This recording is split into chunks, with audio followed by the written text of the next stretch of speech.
नमस्कार। नेपाल टेलिभिजनको यो समाचारमा यहाँलाई स्वागत गर्दछु। म हुँ बद्रिकाजी गुरुङ र म छहरा दवाडी। समाचार सुरु गरौं प्रमुख समाचारबाट।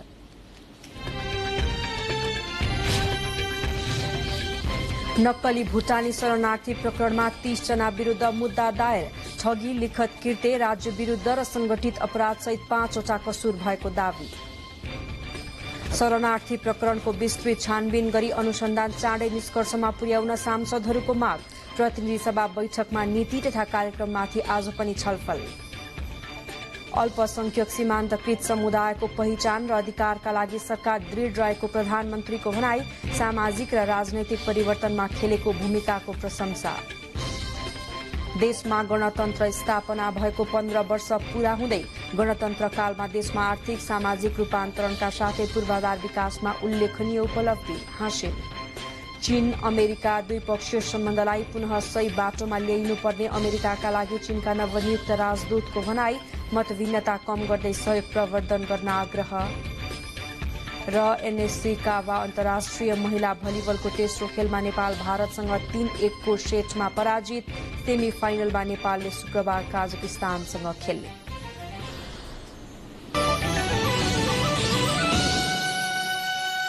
समाचार अब विस्तारमा।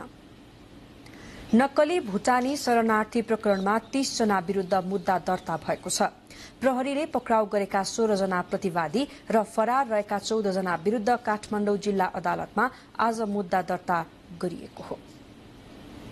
काठमाडौँ जिल्ला सरकारी वकिलको कार्यालयले नक्कली शरणार्थी प्रकरणमा 30 जना विरुद्ध मुद्दा दर्ता गरेको हो। नेकपा एमालेका नेता एवं पूर्व उपप्रधानमन्त्री टोपबहादुर रायमाझी, नेपाली कंग्रेसका नेता एवं पूर्व गृहमन्त्री बालकृष्ण खाँड, बहलवाला सचिव टेकनारायण पाण्डे, भुटानी शरणार्थीका नेता टेकनाथ रिजाल सहित 30 जनालाई प्रतिवादी बनाएर 5 वटा मुद्दा जिल्ला अदालत काठमाडौँमा दर्ता भएको हो। उनीहरूमाथि ठगी, राज्य विरुद्धको अपराध, संगठित अपराध र सरकारी कागजात कृत्य सम्बन्धी कसुरमा मुद्दा दर्ता भएको जिल्ला सरकारी वकिल कार्यालयका न्यायाधिवक्ता महेश प्रसाद खत्रीले जानकारी दिनुभयो। ठगी, लिखत कृत्य, राज्य विरुद्धको कसुर र संगठित अपराध र यी सबै वारदात एउटै उसमा घटाएको समयमा घटाएको देखिया हुनाले प्रतिवादी उप एकीकृत कसुर समेतको मागदाबी लिएको अवस्था छ र सार्वजनिक पद धारण गरेका व्यक्तिहरूको हकमा भ्रष्टाचारतर्फ र सम्पत्ति शुद्धिकरणतर्फ सबै प्रतिवादीका हकमा चाहिँ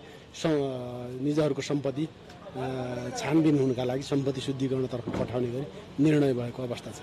नेपाल प्रहरीले शरणार्थी प्रकरणमा पक्राउ परेका 16 जनालाई हिरासतमा राखेर विभिन्न कसुरमा अनुसन्धान गरेको थियो। जिल्ला सरकारी वकिलको कार्यालयले प्रहरीले बुझाएको प्रतिवेदनलाई आधार मानेर अभियुक्तहरू विरुद्ध ठगी, लिखत कृत्य, राज्य विरुद्धको अपराध, संगठित अपराध र एकीकृत कसुर गरी 5 किसिमका मुद्दा दर्ता गरेको जिल्ला न्यायाधिवक्ता खत्रीले बताउनुभयो। फौजदारी कसुर सजाय निर्धारण तथा कार्यान्वयन ऐन 2074 को दफा 11 को 2 मा 2 वा त्यसभन्दा बढी कामबाट कुनै कसुर हुने रहेछ र त्यस्ता काम मध्ये कुनै एक काम आफैमा छुट्टै कसुर हुने रहेछ भने सबैभन्दा बढी सजाय हुने कसुरमा मात्र सजाय हुने भनिएको छ। कानून अनुसार ठगी र सरकारी कागजात कृत्यमा 7 वर्ष, राज्य विरुद्धको अपराध र संगठित अपराधमा 5 वर्ष कैदको व्यवस्था रहेको छ। नक्कली शरणार्थी प्रकरणमा प्रहरीले प्रतिवेदनका साथमा पक्राउ परेका 16 जनालाई पेश गरेको थियो भने 14 जनालाई फरार प्रतिवादी बनाएर मुद्दा दर्ता गरिएको छ। यो प्रकरणमा काठमाडौँका केशव तुलाधर, आशिष बुढाथोकी, ललितपुरकी लक्ष्मी महर्जन, हरिभक्त महर्जन, इटहरीका अशोक पोखरेल, मोरङका धीरेन राई र दीपा हुमागाई, इन्द्रजित राईका छोरा निरज राई, राजेश अर्याल, पाँचथरका मोहनराज राई, मोरङकी विनिता सावदेन लिम्बू, रौतहटका निरञ्जन कुमार खरेल, झापाका सुनिल बुढाथोकी र पूर्व गृहमन्त्री रामबहादुर थापा बादलका छोरा प्रतीक थापा प्रहरीको फरार सूचीमा छन्। त्यस्तै पक्राउ पर्नेमा केशव दुलाल, सानु भण्डारी, टङ्क कुमार गुरुङ, सन्देश शर्मा, सागर राई, टेकनारायण पाण्डे, टोपबहादुर रायमाझी, सन्दीप रायमाझी, इन्द्रजित राई, बालकृष्ण खाँड, नरेन्द्र केसी, आङटावा शेर्पा, टेकनाथ रिजाल, शमशेर मिया, रामशरण केसी र गोविन्द चौधरी छन्। क्यामेरामा रोबिन शर्मा दाहालका साथमा लालकुमार मोक्तान, नेपाल टेलिभिजन, काठमाडौँ। आजको प्रतिनिधि सभा बैठकमा अधिकांश सांसदहरूले भुटानी शरणार्थी प्रकरणमा नाम आएका सबैमाथि अनुसन्धान गरी चाँडै निष्कर्षमा पुर्याउनु पर्नेमा जोड़ दिनुभएको छ। राज्यमा उच्च स्तरको सुशासन कायम गर्नका लागि दोषी रहेका सबैमाथि कारवाही गर्न सांसदहरूको माग छ। बुधबारको प्रतिनिधि सभाको बैठकमा सरकारको नीति तथा कार्यक्रममा छलफल गर्ने नियमित कार्यक्रम थियो। बैठकमा धारणा राख्न रोस्टममा उभिनुभएका अधिकांश सांसदहरूले नीति तथा कार्यक्रममा भन्दा नक्कली भुटानी शरणार्थी प्रकरणमा समय खर्चनु भएको थियो। रोस्टममा उभिएका मात्र होइन, शून्य समयमा पनि सांसदहरूले भुटानी शरणार्थी प्रकरणमा जोडिएकाहरूलाई कारवाही गर्न माग गर्नुभयो। सांसदहरूले राज्यको उच्च ओहदामा रहेर काम गरिसकेकाहरू नै शरणार्थी मुद्दामा जोडिएकोले नागरिकको आत्मबल बढाउन र राज्यमा उच्च स्तरको सुशासन कायम गर्नका लागि पनि दोषी रहेका सबैमाथि कारवाही गर्न माग गर्नुभएको हो। नेपाली कांग्रेसका सांसद गगन कुमार थापाले नक्कली भुटानी शरणार्थी प्रकरणमा मुछिएका जो कोहीमाथि पनि निरन्तर अनुसन्धान गरी चाँडै टुङ्गोमा पुर्याउनु पर्ने बताउनुभयो। अनुसन्धानबारे नागरिकले पनि हेरिरहेकोले सलाम गर्नेदेखि सलाम खाने ओहदाका सबैलाई कारवाहीको दायरामा ल्याउनु पर्ने बताउनुभयो। यो राज्य विरुद्धको अपराधमा संलग्न भएको एक मान्छे, चाहे त्यो घरको मान्छे होस्, चाहे त्यो वार्दलीको मान्छे होस्, चाहे त्यो नेता होस्, चाहे त्यो नाता होस्, सलाम गर्ने होस्, सलामी लिने होस्, एकजना मान्छे पनि छुट्नु हुँदैन। दुधको दुध पानीको पानी हुनुपर्छ। सरकारले गरेको अनुसन्धानको प्रक्रियाबाट फेयर भइरहेको छ भन्ने भयो भने सबैले वाहवाही गरेर राख्ने हो। तर कहीँ न कहीँ लकपकाएको छ भन्ने भयो भने विकल्पहरूको बारेमा खोजी हुन्छ, प्रश्न उठ्छ।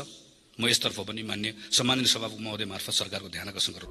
नेकपा एमालेका सांसद गोकर्ण विष्टले 2046 सालपछि सत्ता र शक्तिमा आएकाहरूको सम्पत्ति छानबिनको दायरामा ल्याउनु पर्ने बताउनु भएको छ। नेपालमा महँगो निर्वाचन प्रणालीका कारण राजनीतिमा असल इमान्दार व्यक्तिहरू आउने बाटो बन्द हुने र दलाल, माफिया तथा भ्रष्टाचारीहरूको बाहुल्यता बढ्ने अवस्था आएको बताउनुभयो। महँगो निर्वाचन प्रणालीको कारणले आज राजनीतिमा असल इमान्दार र गरिब सामान्य वर्गका मानिसहरू आउने अवस्था लगभग बन्द भएको छ र राजनीतिमा एक प्रकारले दलाल, माफिया, भ्रष्टाचारीहरूको बाहुल्यता बढ्ने अवस्था देखा परेको छ। यसको अन्त गरेर साधारण मानिसहरू, जेन्युन मानिसहरू राजनीतिमा आउने अवस्था ल्याउन जरुरी छ। यो प्रकारको अवस्था समाधान गर्ने गरी निर्वाचन ऐन सुधार गरियोस्। राष्ट्रिय स्वतन्त्र पार्टीका सांसद रवि लामिछानेले नक्कली भुटानी शरणार्थी प्रकरणमा संसदीय समिति बनाएर छानबिन गर्न माग गर्नुभएको छ। सांसद लामिछानेले राज्यको निर्णायक तहमा बसेकै व्यक्तिहरू शरणार्थी मुद्दामा मुछिएको भन्दै जसको नाम आएको छ तिनलाई पूर्ण रूपमा अनुसन्धानको दायरामा ल्याउन माग गर्नुभएको हो। प्रधानमन्त्रीजी, तपाईले म मुटु कमाउँदैन भन्नुभएको छ। अब म तपाईको मुटु चेक गर्न चाहन्छु। कुन अस्पतालमा चेक गर्ने भन्नुहोस्। कामदैन भनेको तपाईको मुटु काम्यो कि भन्ने मलाई शंका लागेको छ। जस्ता जस्ता मान्छेहरूको नाम क्रमशः आउँदैछ। एकपटक बयानका लागि पनि नबोलाउनु भनेको अविश्वासको वातावरण सिर्जना भएको छ। राष्ट्रिय अन्तर्राष्ट्रिय क्षेत्रमा बेइज्जत भएको यो विषयलाई सामसुम थामथुम नगर्नु होला। तीन पार्टी बसेर तपाईहरुले खासखुस गर्नुभयो भनेर हामीले भनिरहेका थियौं नि। त्यसको गन्ध ठासठुस आयो, संसदसम्म आयो, देशभरि त्यसको गन्ध गयो। त्यसकारणले यो गन्ध सोध्नुपर्छ, सोधपुछ गर्नुपर्छ। राप्रपाका सांसद ज्ञान बहादुर शाहीले कानून सबैलाई बराबर लागू हुनुपर्ने भन्दै भुटानी शरणार्थी प्रकरणमा मुछिएका सबै अनुसन्धानको दायरामा ल्याउनु पर्ने बताउनुभयो। यी ठूला बडालाई चाहिँ कानूनी नलाग्ने, प्रधानमन्त्री ज्यूका विरुद्धमा पनि फौजदारी कसुरको मुद्दा छ, त्यो मुद्दा कहीँ पनि हलचलै नहुने, अनि चाहिँ सर्वसाधारण नागरिकले चाहिँ प्रहरीलाई आँखा झिम्काका भरमा चाहिँ लगेर कुटी तपाईको जेल हाल्ने, यो मेरो केसमा पनि तपाईको सुर्खेतमा बोलेकै भरमा मलाई आक्रमण गरेर तपाईको जेल हाल्ने। राष्ट्रपति रामचन्द्र पौडेलले जेठ 5 गते संसदमा पेश गरेको नीति तथा कार्यक्रममाथि प्रतिनिधि सभामा छलफल भइरहेको छ। राष्ट्रिय सभाको बैठकले भने नीति तथा कार्यक्रम मंगलबार नै पारित गरिसकेको छ। सलोजा दाहाल, नेपाल टेलिभिजन, काठमाडौँ। प्रतिनिधि सभामा सरकारको नीति तथा कार्यक्रममाथिको छलफल भएको छ। आजको बैठकमा बोल्ने अधिकांश सांसदहरूले सरकारको नीति तथा कार्यक्रमले सबै पक्षलाई समेट्न नसकेको बताउनु भएको छ। नीति तथा कार्यक्रम विस्तृत रूपमा लेखिए पनि सोही अनुसारको बजेट सार्वजनिक हुने विषयमा समेत सांसदहरूले शंका व्यक्त गर्नुभएको छ। उहाँहरूले हरेक वर्ष जस्तै यस वर्ष पनि सबै पक्षलाई समेटिए जस्तो गरे पनि राज्यको आवश्यकताका आधारमा भने सार्वजनिक गर्न नसकेको समेत बताउनु भएको छ। नेपालमा उत्पादन हुने वन पैदावारलाई नेपालमै उपभोग गर्ने नीति लागू गर्नुपर्ने धारणा उहाँले राख्नुभयो। नीति तथा कार्यक्रममाथिको छलफलकै क्रममा जनता समाजवादी पार्टी नेपालका अध्यक्ष समेत रहनुभएका सांसद उपेन्द्र यादवले संघीयता कार्यान्वयनमा सरकार उदासीन भएको बताउनुभयो। उहाँले केन्द्रले प्रदेश र स्थानीय सरकारलाई नियन्त्रण गर्न नसकेको नसक्ने भए पनि नीति तथा कार्यक्रम समेत सोही भावनाका साथ आएको बताउनुभयो। यसैबीच नेपाली कांग्रेसका सांसद चन्द्र भण्डारीले आगलागीमा घाइते भएपछि पहिलो पटक संसदलाई सम्बोधन गर्नुभएको छ। लामो समय भारतमा उपचार गराएर स्वास्थ्यमा सुधार भए पश्चात संसदमा बोल्दै उहाँले सरकारले उपचारका लागि उपलब्ध गराएको रकम अस्पतालको स्तर उन्नतिमा खर्च गर्ने घोषणा गर्नुभयो। प्रतिनिधि सभाको संसदको शून्य समयमा बोल्ने सांसदहरूले संसद विकास कोष हटाउनु पर्ने, वातावरणीय प्रदूषण घटाउन विद्युतीय सवारी साधनको उपयोगिता बढाउनु पर्ने, राष्ट्रपति कार्यालयमा थन्किएर बसेको नागरिकता विधेयक तत्काल प्रमाणीकरण गर्नुपर्ने, सरकारी कार्यालय र स्थानीय तहमा डिजिटलाइजेसन र पेपरलेस ब्युरोक्रेसीलाई कार्यान्वयनमा लैजानुपर्ने र काठमाडौँमा सुविधा सम्पन्न पर्यटकीय बस सेवा सुचारू गर्नुपर्ने लगायतका माग गर्नुभएको छ। संघीय संसदको आजको संयुक्त बैठकले संघीय संसदको संयुक्त समिति कार्य सञ्चालन नियमावली मर्स्यौदा समितिको प्रतिवेदन 2080 माथि विचार गरियोस् भन्ने प्रस्ताव बहुमतले स्वीकृत गरेको छ। त्यसअघि संसदद्वय प्रेम सुवाल र सुमना श्रेष्ठले प्रतिवेदनमाथि आफ्नो धारणा राख्नु भएको थियो। सांसदहरूको जिज्ञासामाथि मर्स्यौदा समितिका सभापति ध्रुवबहादुर प्रधानले जवाफ दिनुभएको थियो। सो नियमावली यही जेठ 14 गते पारित गर्ने तयारी गरिएको छ। सोही प्रयोजनका लागि जेठ 14 गते बिहान 11 बजेका लागि संघीय संसदको संयुक्त बैठक बोलाइएको छ। प्रतिनिधि सभाले यही जेठ 1 गते प्रतिनिधि सभा सदस्य देवेन्द्र पौडेल प्रस्तावक तथा ईश्वरी देवी न्यौपाने र योगेश कुमार भट्टराई समर्थक रहेको समिति गठनका लागि प्रस्ताव पारित गरेको थियो। नियमावली मर्स्यौदा तयार पार्ने प्रयोजनका लागि प्रतिनिधि सभाबाट 16 सदस्य रहनु भएको थियो भने यही जेठ 5 गतेको राष्ट्रिय सभाले 3 सदस्य थपेर समितिलाई पूर्णता दिएको थियो। संघीय संसदको संयुक्त समिति कार्य सञ्चालन नियमावली 2075 लाई समयानुकूल परिमार्जन गरी मर्स्यौदा तयार पार्न मर्स्यौदा समितिलाई काम सुरु गरेको मितिले 7 दिनको समय तोकिएको थियो। समाचारको क्रम जारी नै रहनेछ। बाँकी समाचार अघि छोटो विज्ञापन।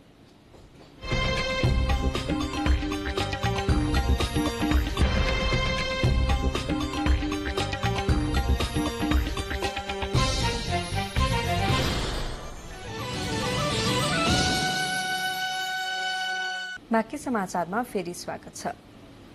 प्रधानमन्त्री पुष्पकमल दाहाल प्रचण्डले अल्पसंख्यक सीमान्तकृत समुदायको पहिचान र अधिकारका लागि सरकार दृढ रहेको बताउनु भएको छ। नेपाल कुमाल सुधार समितिका अध्यक्ष तेलबहादुर कुमाल विशालको नेतृत्वको प्रतिनिधि मण्डलसँगको भेटमा प्रधानमन्त्री प्रचण्डले कुमाल समुदायसहित नेपालका सबै अल्पसंख्यक सीमान्तकृत समुदायको पहिचान र अधिकारको पक्षमा आफू रहेको बताउनुभयो। सानो संख्यामा रहे पनि नेपालको सामाजिक र राजनैतिक परिवर्तनमा कुमाल समुदायको महत्वपूर्ण भूमिका रहेको प्रधानमन्त्रीले बताउनुभयो। सबै अल्पसंख्यक सीमान्तकृत समुदायको विकास, समृद्धि, हित र मुद्दाप्रति सरकार दृढ रहेको उहाँले बताउनुभयो। प्रधानमन्त्रीसँगको भेटमा संविधान सभा सदस्य ज्ञानेन्द्र कुमाल, कुमाल मुक्ति मोर्चाका अध्यक्ष कञ्चन कुमाल, आदिवासी जनजाति महासंघका उपाध्यक्ष श्रुति कुमाल, अभियन्ता एवं उद्यमी शान्ति कुमाल लगायतको उपस्थिति रहेको थियो। जनता समाजवादी पार्टी नेपालका तर्फबाट मन्त्री नियुक्त हुनुभएका वीरेन्द्र प्रसाद यादव र राज्य मन्त्री प्रमिला कुमारीले पद तथा गोपनीयताको शपथ लिनुभएको छ। राष्ट्रपति भवन शीतल निवासमा आयोजित विशेष समारोहमा राष्ट्रपति रामचन्द्र पौडेलले वन तथा वातावरण मन्त्री वीरेन्द्र महतोलाई शपथ गराउनुभयो। यसैगरी प्रधानमन्त्री पुष्पकमल दाहाल प्रचण्डले शिक्षा विज्ञान तथा प्रविधि राज्य मन्त्रीमा प्रमिला कुमारीलाई शपथ गराउनुभयो। प्रधानमन्त्री प्रचण्डको सिफारिशमा हिजो राष्ट्रपति पौडेलले 1 मन्त्री र 1 राज्य मन्त्री नियुक्त गर्नुभएको हो। यो सँगै 25 सदस्यीय मन्त्री परिषदले पूर्णता पाएको छ। प्रधानमन्त्री पुष्पकमल दाहाल प्रचण्ड आगामी आर्थिक वर्षको बजेट पारित भए लगत्तै छिमेकी मुलुक भारतको भ्रमणमा जाने हुनुभएको छ। प्रधानमन्त्री प्रचण्ड तेस्रो पटक प्रधानमन्त्री नियुक्त भएपछि पहिलो पटक भारत भ्रमणमा जान लाग्नु भएको हो। भारत भ्रमणको मिति मन्त्री परिषदबाट अनुमोदन भइ नसकेको भए पनि यही जेठ 17 गते हुने गरी तयारी भइरहेको छ।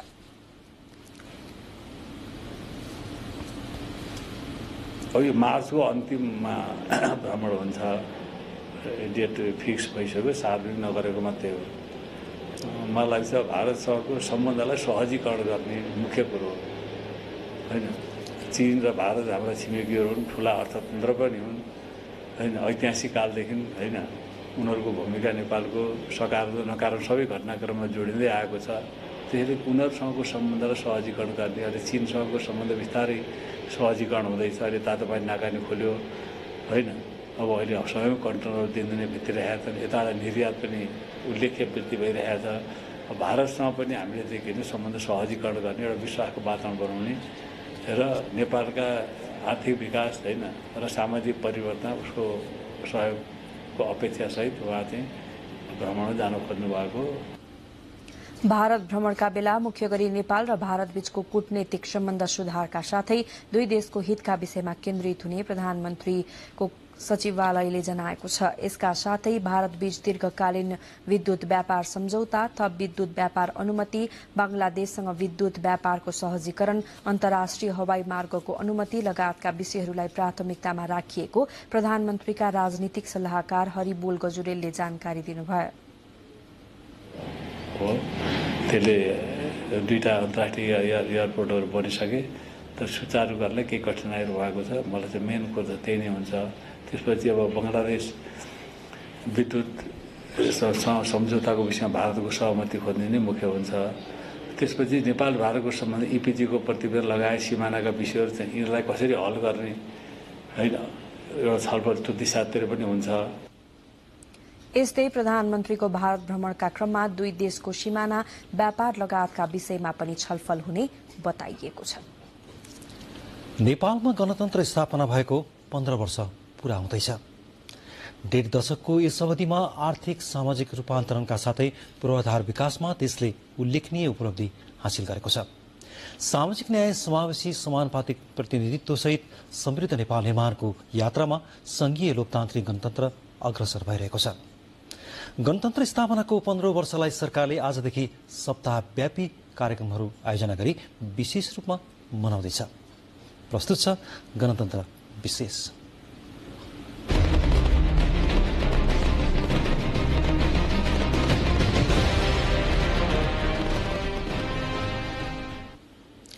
नेपालमा गणतन्त्र स्थापना भएको 15 वर्ष पूरा हुँदैछ।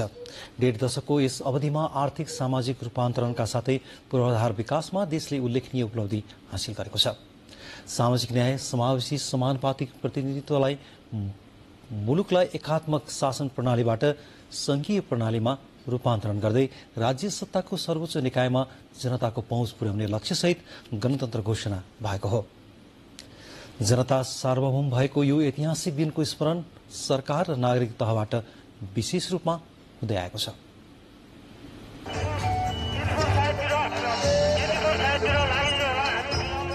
2062-63 को ऐतिहासिक जनआन्दोलनले 2007 सालदेखि जनताले चाहेको सार्वभौम अधिकारलाई संस्थागत गर्न सफल भएसँगै 2065 जेठ 15 गते मुलुकमा गणतन्त्रात्मक राज्य प्रणाली घोषणा भएको हो।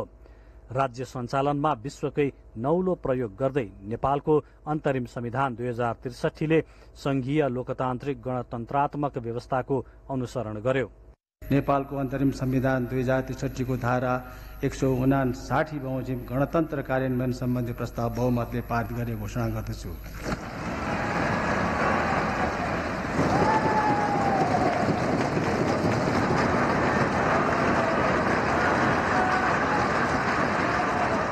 राज्य शक्तिको सर्वोच्च तहमा जनता पुग्ने गणतन्त्रको मूल मर्मलाई त्यस यता अनुसरण गरिँदै आइएको छ। राज्यका सबै अङ्ग र क्षेत्रहरूमा समावेशी समानुपातिक प्रतिनिधित्व, महिला, आदिवासी जनजाति, मधेसी, दलित, अल्पसंख्यक, पिछडिएका क्षेत्र, वर्ग र समुदाय, सीमान्तकृत जात जाति, भाषाभाषी लगायत सबैको पहुँच र प्रभाव गणतन्त्र प्राप्तिको यो 15 वर्षमा उल्लेख्य पुगेको छ। सर्वसाधारण नागरिक राज्य सञ्चालनको सर्वोच्च ओहदासम्म पदासीन हुने अवसर प्राप्त भएको छ। सिंहदरबार र सदरमुकाम केन्द्रित रहेका अधिकार विकेन्द्रीकृत भएर जनताले घर आँगनबाटै सेवा पाइरहेका छन्। गणतन्त्र कार्यान्वयनपछि नेपालको प्रथम राष्ट्रपति डाक्टर रामवरण यादव मधेसी समुदायबाट हुनुभयो भने दोस्रो राष्ट्रपतिको रूपमा विद्यादेवी भण्डारी मुलुककै पहिलो महिला राष्ट्रपति बन्नुभयो।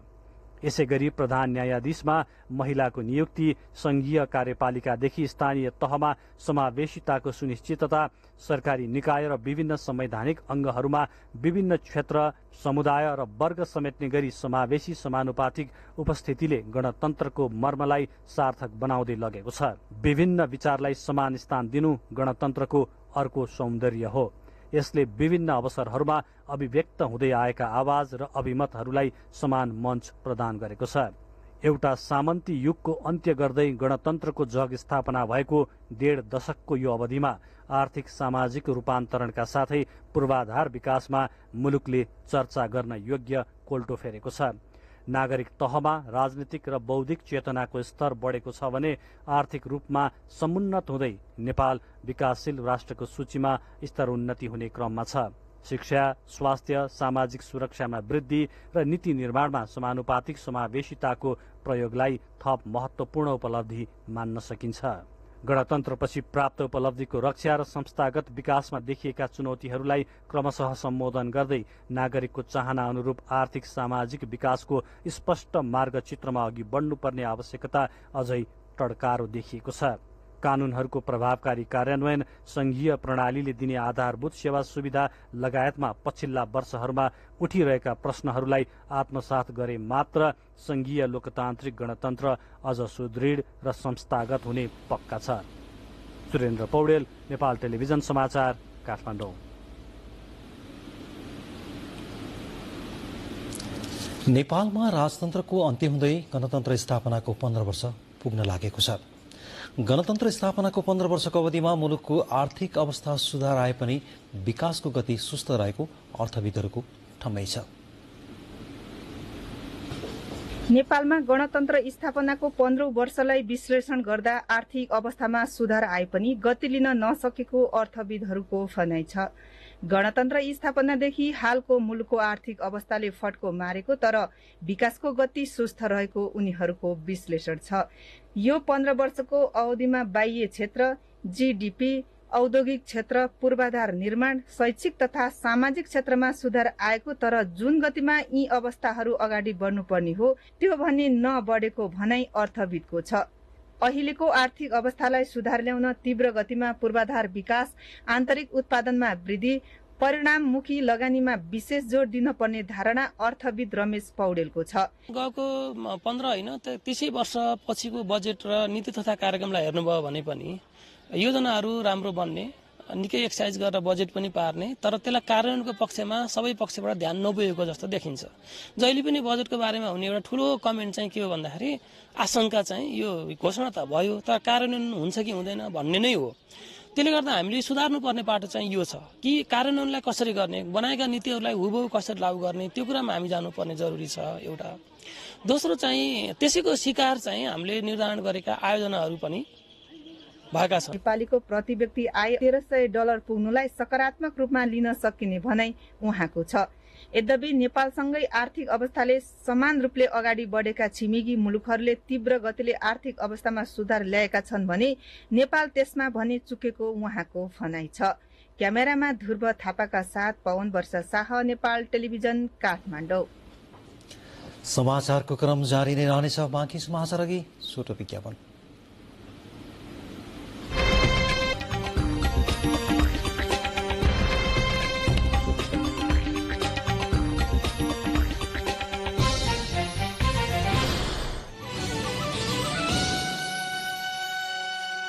बाँकी समाचारमा फेरि स्वागत छ। अमेरिकाको न्यू मेक्सिकोमा हुने विश्वविद्यालय स्तरीय रकेट इन्जिनियरिङ प्रतिस्पर्धामा यस वर्ष पहिलो पटक नेपालका इन्जिनियरहरूको समूहले सहभागिता जनाउने भएको छ। जुन 19 देखि 24 सम्म हुने स्पेसपोर्ट अमेरिका कप 2023 प्रतियोगिताका लागि एस्ट्रल स्पेस रिसर्च नेपाल नामक संस्थाका इन्जिनियर समूहले निर्माण गरेको रकेट प्रतिस्पर्धामा लगिने भएको हो। स्पेसपोर्ट अमेरिका कप 2023 प्रतियोगितामा प्रतिस्पर्धाका लागि प्रस्तुत गर्न निर्माण गरिएको श्री नामको यो रकेट नेपाली इन्जिनियरहरूको समूहले 9 महिना लगाएर तयार गरेको हो। एस्ट्रल स्पेस रिसर्च नेपाल नामक संस्था स्थापना गरी 22 जना इन्जिनियरहरूले रकेट बनाएका हुन्। रकेट निर्माणमा संलग्न 22 जना मध्ये अमेरिकामा हुने प्रतिस्पर्धामा 15 जना इन्जिनियर सहभागी हुने कार्यक्रम बनाइएको छ। 91 इन्च लामो र 6.1 इन्च व्यास भएको यो रकेट निर्माणमा 35 लाख रुपियाँ खर्च भएको जानकारी दिएको छ। यस पटकको प्रतियोगितामा सहभागी हुने सबै रकेटहरूले पृथ्वीबाट 10,000 फिट माथि आकाशमा पुगी निश्चित तथ्याङ्क तथा जानकारी संकलन गर्ने खालको तत्त्व छाडेर प्याराशुटको प्रयोग गरी पृथ्वीमा ओर्लिनु पर्नेछ। सो क्रममा रकेटहरूको कार्यक्षमता प्रदर्शनका आधारमा विजेता छनौट गर्ने प्रक्रिया रहेको चिरी रकेट निर्माणमा संलग्न इन्जिनियर शिशिर जीसीले जानकारी दिनुभयो। यसको मिसन के हो भन्दाखेरि चाहिँ 10,000 फिटसम्म चाहिँ रकेटलाई लन्च गरेर त्यो एल्टिट्युडसम्म चाहिँ राखेर त्यस पछाडि चाहिँ त्यहाँदेखि चाहिँ हाम्रो पेलोड डिप्लोय गरेर अनि हाम्रो प्यारासुटको थ्रुदेखि चाहिँ हामी फेरि ल्यान्डिङ गर्ने चाहिँ हाम्रो मिसन हो र त्यो मिसनमा जसले राम्रो प्रदर्शन गर्छ त्यसलाई नै उहाँहरूले चाहिँ फर्स्ट सेकेन्ड थर्ड खालको प्लस अरू अवार्डहरू चाहिँ उहाँहरूले दिनुहुन्छ। एपिसिपी फ्युल युज गर्छौँ, त्यो चाहिँ हाम्रो कानुनी रूपमा चाहिँ हामीले इम्पोर्ट गर्न पाइँदैन। हाम्रो कानुनले चाहिँ त्यो इम्पोर्ट गर्न दिँदैन। त्यसैले चाहिँ हामीले फ्युल चाहिँ अमेरिका गएर उतै लिएर अनि उतै फिल गरेर चाहिँ हामीले लन्च गर्ने हो। यो अमेरिकामा यस किसिमको प्रतियोगिता वर्षेनी हुने गरेको र यसपटक विश्वका 158 वटा देशका प्रतिस्पर्धीहरू मध्येबाट प्रतियोगितामा भाग लिन 24 वटा देश छनौट भएकोमा नेपालको टोली पनि छानिएको हो। रकेट निर्माणका लागि धेरै जसो कच्चा पदार्थ नेपालकै प्रयोग गरिएको छ। यसमा प्रयोग गरिने इन्धन नेपालमा नपाइने भएकाले हाल वैकल्पिक व्यवस्थाको प्रयोग गरिएको निर्माणमा संलग्न इन्जिनियरहरूले जानकारी दिएका छन्। नेपालमा बनाइएको रकेट दिल्ली बजारमा रहेको कलेज अफ बिजनेस म्यानेजमेन्ट क्याम्पसमा प्रदर्शनीको लागि राखिएको छ। प्रदर्शनी सोमबारसम्म चल्नेछ। यो प्रोजेक्टको लागत चाहिँ हाम्रो 90 लाख बराबरको चाहिँ छ र अहिलेसम्म हामीले यो प्रोजेक्ट यहाँसम्म ल्याउनको लागि चाहिँ हामीले 30 देखि 35 लाखसम्मको खर्च गरिसकेका छौँ र यो हाम्रै साथीभाइहरूले आफ्नै लेभलबाट चाहिँ यो खर्च गर्नुभएको छ। यो हाम्रो रिसर्च कम्पनीले चाहिँ यो चाहिँ नन प्रफिट अर्गनाइजेसन हो र अब बाँकी चाहिँ तपाईँको जानको लागि चाहिँ हाम्रो 60 देखि 65 लाख अरू रिक्वायरमेन्ट हुनेछ र यही रिक्वायरमेन्ट फुलफिल गर्नको लागि चाहिँ हामीले जसरी सिबिएम साइन्सले चाहिँ यो भेन्यू प्रोभाइड गरेर उहाँहरूलाई यो प्लेटफर्म प्रोभाइड गरेको छौँ, त्यस्तै आम नेपाली यो देशको एउटा गौरवमय प्रोजेक्ट भएको हिसाबले चाहिँ सबै सरकारी निकायबाट र पर्सनल लेभलबाट पनि कति सहयोग आउन सक्छ, त्यो सहयोगको लागि नै हामीले यो प्रदर्शनी पनि गरेको एउटा उद्देश्य पनि हो। प्रदर्शनीमा उपस्थित इन्जिनियरहरूले रकेट निर्माण सम्बन्धी ऐन बनाएर अगाडि बढ्न सरकारलाई सुझाव दिएका छन्। क्यामेरामा सुरेन्द्र आचार्यको साथमा दुर्गा खड्का, नेपाल टेलिभिजन। नवलपरासीको कावासोतीमा 10 करोड़ रूपियाँको लागतमा पुल निर्माण सम्झौता गरी निर्माण कार्य अलपत्र पारेर ठेकेदार बेपत्ता हुँदा स्थानीयलाई शास्ति भएको छ। काम थालेको वर्षौंसम्म पनि पुल निर्माणको काम सम्पन्न नगरेर बेपत्ता भएको भन्दै ठेकेदारलाई झिकाइदिन नगरपालिकाले संघ सरकारसँग अनुरोध गरेको छ। 10 करोड़को लागतमा 4 वर्ष अघि निर्माण शुरू भएको पूर्वी नवलपरासीको काउसती नगरपालिका वडा नम्बर 3, 4 र 5 जोड्ने केरुङ्गे खोलाको पक्की पुल निर्माण सम्पन्न हुन नसक्दा स्थानीयले अप्रिय दुःख बेहोर्न बाध्य हुँदै आएका छन्। सदरमुकाम काउसतीको केरुङ्गे खोलामा निर्माणाधीन पक्की पुल निर्माण अल्पत्र पारेर 3 वर्षदेखि बेपत्ता ठेकेदारको अहिले खोजी शुरू भएको छ। 4 वर्ष अघि एडभेन्चर कन्स्ट्रक्सन प्रणालीलाई ठेक्का दिएको सो पक्की पुल शुरूका 1 वर्ष काम भए पनि 3 वर्षदेखि भने पुलको काम नै अल्पत्र पारेर ठेकेदार कमल भट्ट फरार भएपछि स्थानीयले यो वर्ष पनि खोलामा परेर अकालमै ज्यान गुमाउनु पर्ने बाध्यता नहट्ने भएको छ। कावासोती नगरपालिकाको केरुङ्गे खोलाको अल्पत्र पुलको निर्माण सम्पन्न गर्न नगरपालिकाले ठेकेदारको खोजी गरिदिन प्रमुख जिल्ला अधिकारीलाई निवेदन समेत बुझाएको प्रभावित क्षेत्र कावासोती 4 का वडाध्यक्ष नारायण लोहनीले बताउनुभयो। 3-4 वर्षबाट यसको काम चाहिँ राम्रोसित नगरेको अवस्था छ। नगरपालिकाको नै मुख्य सो पक्की पुल यो वर्ष पनि निर्माण हुन सक्ने अहिलेसम्म कुनै छाटकाट नै छैन। अहिले पनि यहाँ यात्रा गर्ने जनताले दुःख पाउने स्थानीय लेखमान थापा बताउनुहुन्छ। बर्खामा त हामी स्थानीयहरूलाई निकै नै समस्या छ। ठेकेदार झुकाएर कार्यवाही गर्न र काम पनि सम्पन्न गराउन ताकेता गरिदिन नगरपालिकाले प्रमुख जिल्ला अधिकारीको ध्यान आकर्षण गराएको छ। 160 मिटर लामो सो पुल 2077 असार मसान्तभित्र सकिसक्नुपर्ने ठेक्का सम्झौतामा उल्लेख भए पनि पछि 2080 असार मसान्तसम्मका लागि पुनः म्याद थपिएको हो। स्थानीय कुस्माखर बस्याल धेरै पहिलेदेखि बनेको सो पुल अहिले पनि नसकिँदा यो वर्ष पनि धेरैले ज्यान गुमाउनु पर्ने दुखेसो गर्नुहुन्छ। प्रमुख जिल्ला अधिकारी कृष्ण प्रसाद लम्सालले ठेकेदारको खोजी गर्न नगरपालिकाले पत्राचार गरेको र खोजी गरी समयमै पुल निर्माण सक्नका लागि सडक डिभिजनसँग पनि कुरा अघि बढाइएको बताउनुभयो। यो एडभेन्चर कन्स्ट्रक्सन प्रालिका सञ्चालकलाई सम्पर्क गरी प्रचलित कानून बमोजिम शीघ्र काम गराउन तोकिएको म्यादभित्र अर्थात् आगामी असार मसान्तभित्र काम सम्पन्न गराउन लिखित जानकारी सम्बन्धित सडक विभागमा सम्बन्धित निकायमा पठाउनेछौँ। नेपाल टेलिभिजनका लागि कल्पना कुँवर, गण्डकी प्रदेश, नवलपुर। ठेक्का लागेको बारपाक लाप्राक सड़क खण्डको काम समयमै नसकिँदा स्थानीयले शास्ति भोग्दै आएका छन्। बारपाकदेखि गुप्सी पाखा स्थित लाप्राक नयाँ बस्तीसम्मको 13.14 किलोमिटर सड़क स्तर उन्नतिका लागि 2077 जेठ 9 मा नै ठेक्का लागेको थियो। गत जेठ 22 भित्र निर्माण सक्ने गरी ठेक्का लागेको सड़कको हालसम्म 48% भौतिक र 42% वित्तीय प्रगति भएको छ। समयमै ठेकेदारले काम सम्पन्न नगरेपछि आगामी जेठसम्म म्याद थप भएको हो। ठेक्का लागेको सड़कमा स्तर उन्नतिले गति नलिएपछि वडा कार्यालय र स्थानीयले पटक पटक सरकारवाला निकायलाई खबरदारी गरेका छन्। 34 करोड़ 15 लाख रुपियाँको लागतमा ग्राभेल सहित सड़क निर्माण गर्ने गरी शर्मा विकाई जेबीले निर्माणको जिम्मा पाएको छ। चितवनको भरतपुर महानगरपालिकाको सुक्खा क्षेत्रमा बोरिङ मार्फत सिंचाई सेवा शुरू भएपछि किसानहरू उत्साहित भएका छन्। भरतपुर महानगरपालिकाको सहयोगमा चितवन भूमिगत संयोजनात्मक जल सिंचाई आयोजनाले निशुल्क बोरिङ गरी सिंचाईको व्यवस्था गरेको हो। भूमिगत सिंचाई शुरू भएपछि आर्थिक भार हटेको स्थानीयको भनाइ छ। सिंचाई हुन थालेपछि पानी कुर्नुपर्ने झन्झटबाट मुक्ति मिलेको उनीहरूको भनाइ छ। सोही आयोजना अन्तर्गतको भरतपुर 22 मा पर्ने 2वटा डीप बोरिङ भरतपुर महानगरपालिकाका प्रमुख रेणु दाहालले उद्घाटन गर्नुभएको छ। उद्घाटन कार्यक्रममा बोल्दै प्रमुख दाहालले सिंचाईको अभावमा कुनै पनि खेत बाँझो राख्न नपर्ने गरी महानगरपालिकाले काम गरिरहेको बताउनुभयो। सिंचाईको राम्रो प्रबन्ध गर्ने र उन्नत जातका बिउ बिजनहरू अनुदानमा दिने महानगरपालिकाको योजना रहेको छ। धान, मकै र तरकारी खेतीको मुख्य मौसम चलिरहँदा धनकुटाका किसानलाई रासायनिक मलको अभाव भएको छ। साल ट्रेडिङ र कृषि सामग्री कम्पनीबाट चैत्र महिना यता धनकुटाका लागि 410 मेट्रिक टन मात्रै अनुदानको युरिया आपूर्ति भएको छ। धनकुटाको 40,782 हेक्टर खेतीका लागि मलको यो परिमाण एकदमै न्यून रहेको स्थानीय तहहरूले जनाएका छन्। कृषि मन्त्रालय र कृषि सामग्री कम्पनीबाट मल आएपछि कोटा निर्धारण गरी स्थानीय तहमा रहेका सहकारी मार्फत मल वितरण गर्ने गरिएको छ।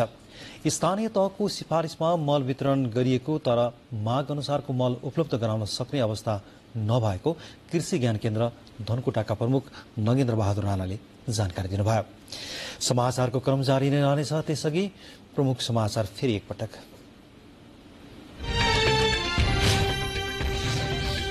नक्कली भुटानी शरणार्थी प्रकरणमा 30 जना विरुद्ध मुद्दा दायर, ठगी, लिखत कृत्य, राज्य विरुद्ध र संगठित अपराध सहित 5वटा कसुर भएको दावी।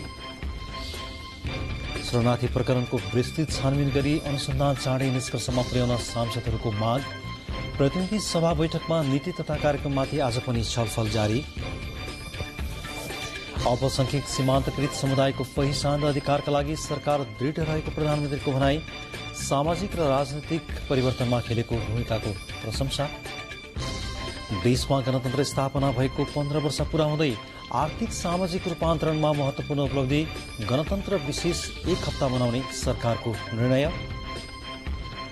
चीन अमेरिका द्विपक्षीय सम्बन्धलाई पुनः सही बाटोमा ल्याइनुपर्ने अमेरिकाका लागि चीनका नवनियुक्त राजदूतको भनाई। मतभिन्नता कम गर्दै सहयोग प्रबन्धन गर्न आग्रह। र एनएससी काभा अन्तर्राष्ट्रिय महिला भलिबलको तेस्रो खेलमा नेपाल भारतसँग 3-1 को सेटमा पराजित। सेमी फाइनलमा नेपालले शुक्रबार काजाकिस्तानसँग खेल्ने।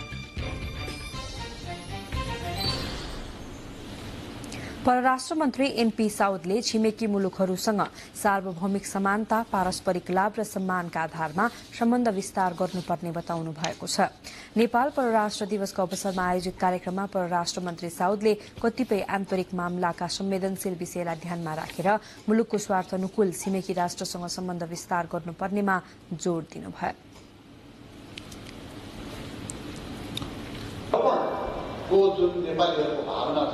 त्यसलाई अहिलेको अवस्थामा कसरी पुनरुत्थान गरेर लैजाने हाम्रो विगतदेखिको गौरवको जुन इतिहास छ त्यसलाई चाहिँ कसरी पुनर्स्थापित गरेर त्यसलाई लैजाने अहिलेको अवस्थामा हाम्रो अगाडि चुनौती छ।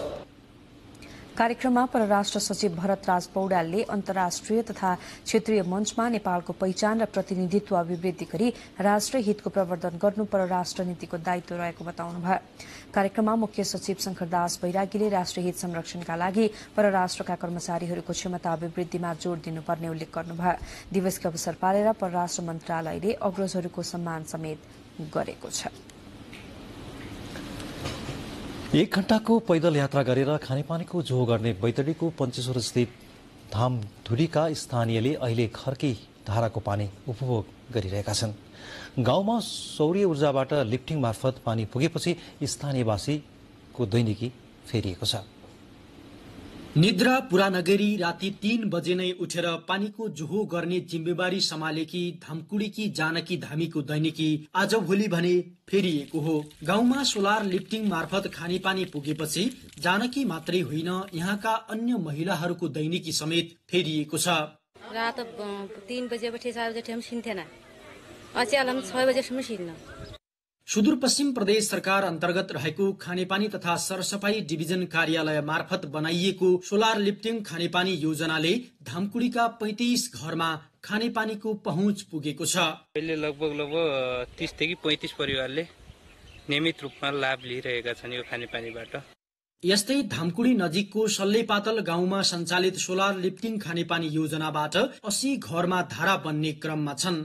खानेपानीको चरम अभाव भएका उच्च क्षेत्रहरूमा अहिले खानेपानी डिभिजन कार्यालय बैतडीले सोलर लिफ्टिङ मार्फत खानेपानीको पहुँच स्थापित गरिरहेको छ। खानेपानी आयोजनाहरू प्रदेशबाट पीएलएम ब्याचमा इन्ट्री भएका सम्पूर्ण कार्यक्रमहरू सञ्चालन भइरहेका छन्। यसमध्ये कतिपय आयोजनाहरू ग्रेभिटीबाट सञ्चालन भइरहेका छन् भन्दाखेरि कतिपय आयोजनाहरू जहाँ मुहान छैन त्यहाँ तलको मुहान माथि तानेर लिफ्टिङ आयोजना पम्पिङ आयोजनाहरू पनि सञ्चालन भइरहेका छन्। उचाइमा बस्ती भएका कारण बैतडीका अधिकांश क्षेत्रमा खानेपानीको चरम अभाव छ। अझै यहाँका धेरै बस्तीहरू खानेपानीको पहुँचबाट टाढा छन् भने महिलाहरूको दैनिकी समेत कष्टकर बनेको छ। नरी बडु, नेपाल टेलिभिजन, सुदूरपश्चिम प्रदेश, बैतडी। अब अन्तर्राष्ट्रिय प्रसंग। अमेरिकाका लागि चीनका नवनियुक्त राजदूत सी फेङले वाशिंटनलाई चीनसँग वार्ता बढाउन, मतभिन्नता व्यवस्थापन गर्न र सहयोग प्रवर्धन गर्न आग्रह गर्नुभएको छ। जोन एफ केनेडी अन्तर्राष्ट्रिय विमानस्थलमा सञ्चारकर्मीसँग संक्षिप्त प्रतिक्रिया दिँदै उहाँले चीन अमेरिका सम्बन्धलाई सही मार्गमा फर्काउने बताउनुभयो। उहाँले हाल चीन अमेरिका सम्बन्धमा गम्भीर चुनौतीहरू आएको बताउँदै चीनिया राष्ट्रपति सी जिनपिङले पारस्परिक सम्मान, शान्तिपूर्ण सहअस्तित्व र दुवैको भलो हुने गरी सहकार्यका लागि 3 सिद्धान्त अघि सार्नु भएको उल्लेख गर्नुभयो, जसले गर्दा युगमा दुई देशलाई एकअर्कासँग घुलमिल हुनका साथै आधारभूत र सही मार्गको प्रतिनिधित्व गर्ने फेङको भनाइ थियो। उहाँले अमेरिका चीनसँग पनि त्यही दिशामा अघि बढ्ने आशा व्यक्त गर्नुभयो। आर्थिक समाचार, खेलकुद सम्बन्धी प्रसंग र मौसम सम्बन्धी समाचार बाँकी नै छन्, त्यसअघि छोटो विश्राम।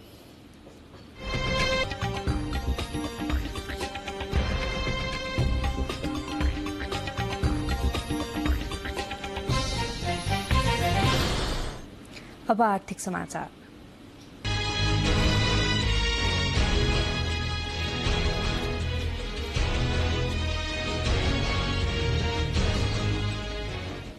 सरकारले समग्र अर्थतन्त्र सुधार गर्दै गतिशील बनाउने र आन्तरिक उत्पादनलाई मुख्य प्राथमिकतामा राखेर बजेट सार्वजनिक गर्ने भएको छ। आयातमा निर्भर रहँदै आएकोमा त्यसलाई प्रतिस्थापन गर्ने गरी बजेट सार्वजनिक गर्ने सरकारको तयारी छ।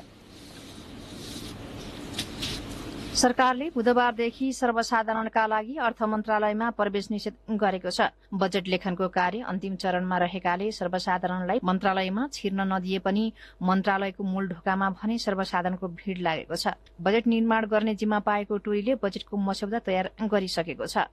बजेटमा कुन कुन विषय समावेश गर्ने भन्ने विषयमा अहिले छलफल भइरहेको छ। आयातमा आधारित राजस्व र रेमिटान्समा निर्भर रहेको अर्थतन्त्रको संरचनालाई परिवर्तन गर्दै सरकारले उत्पादनलाई मुख्य प्राथमिकता प्राथमिकतामा राख्दै बजेट सार्वजनिक गर्ने तयारी गरेको छ। यसका लागि कृषि, उद्योग, साना तथा मझौला व्यवसायलाई बजेटको प्राथमिकतामा राखिएको छ। त्यस्तै ब्याज दर, विदेशी मुद्राको व्यवस्थापन, राजस्व प्रणालीमा देखिएका समस्या समाधानका उपायहरूलाई बजेटले समेट्नेछ।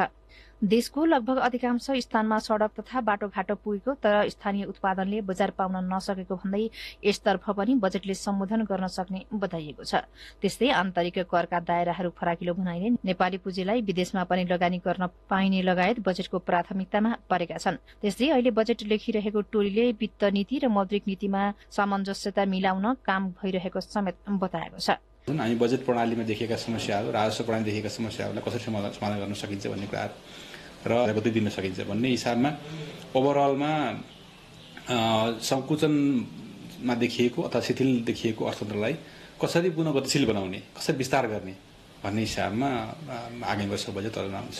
नेपाल आयातमा निर्भर देश हो। नेपालले हरेक वर्ष विभिन्न देशबाट खर्ब रुपियाँ बराबरको सामान आयात गर्दै आएको छ।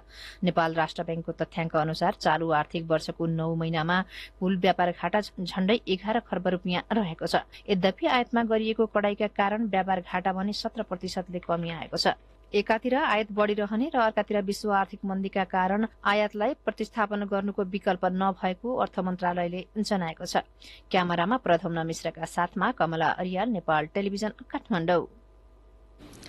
राष्ट्रिय ध्वजवाहक नेपाल वायु सेवा निगमले असारको पहिलो सातादेखि अस्ट्रेलियाको सिडनी विमानस्थलमा उडानको तयारी शुरू गरेको छ। अस्ट्रेलियाको सिडनी विमानस्थलमा उडानको समय स्लट पाएसँगै निगमले उडानको गृह कार्य थालेको हो। सिडनी विमानस्थलले निगमलाई सातामा 2 उडानका लागि अनुमति र स्टल दिएको छ। विमानस्थलले बिहिबार र शनिबारका लागि स्टल दिएको निगमले उल्लेख गरेको छ। विमानस्थलबाट उडानका लागि अनुमति पाएसँगै निगमले अस्ट्रेलियाली नागरिक उड्डयनसँग उडान अनुमतिका लागि आवश्यक कागजात बुझाएको नेपाल एयरलाइन्सले जनाएको छ। आगामी असार 6 गते अर्थात् जुन 21 तारिखलाई लक्षित गरेर उडान स्वीकृतिका लागि आवश्यक प्रक्रिया अघि बढ़िरहेको पनि निगमले जनाएको छ। यसैगरी निगमले मलेसिया भैरवा उडानलाई प्रवर्धन गर्न अत्यन्तै सस्तो शुल्कमा टिकट उपलब्ध गराउने भएको छ। सो उडान रूटमा यात्रुलाई 11,461 रुपियाँमा उडाउने भएको छ।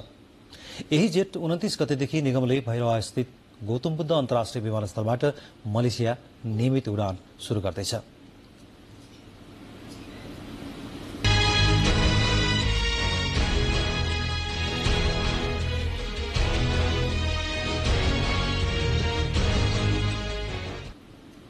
अब खेलकुद समाचार।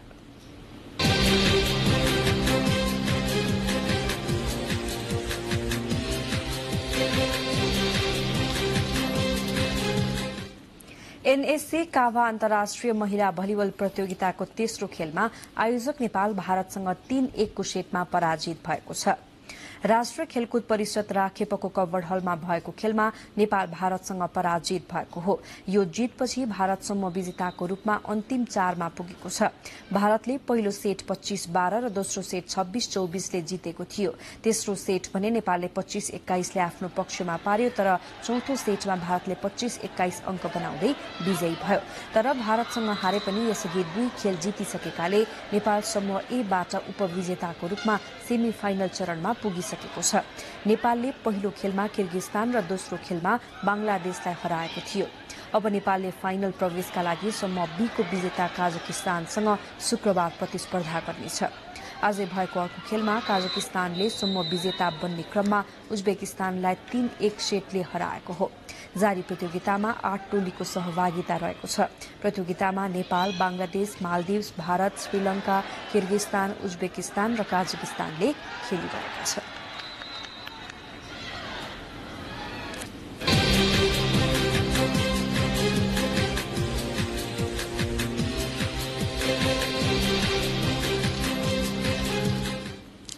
अब मौसम सम्बन्धी जानकारी। देशको पहाड़ी भूभागहरूमा सामान्य बदली रही बाँकी भूभागहरूमा आंशिक बदलीदेखि मौसम सामान्यतया सफा रहने मौसम पूर्वानुमान महाशाखाले जनाएको छ। मध्य प्रदेश, बागमती प्रदेश र गण्डकी प्रदेशका केही स्थानहरूमा मेघगर्जन चट्याङसहित हल्कादेखि मध्यम वर्षा तथा बाँकी प्रदेशका थोरै स्थानमा मेघगर्जन चट्याङसहित क्षणिक वा हल्का वर्षाको सम्भावना रहेको पनि महाशाखाले जनाएको छ। अब मौसम सम्बन्धी थप विवरण।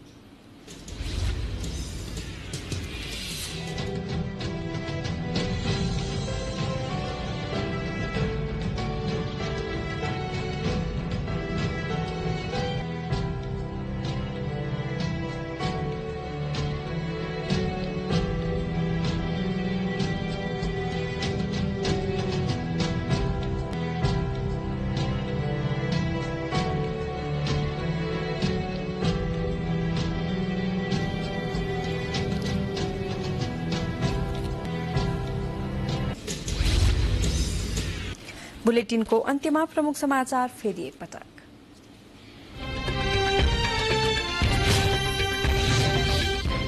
नक्कली भुटानी शरणार्थी प्रकरणमा 30 जना विरूद्ध मुद्दा दायर।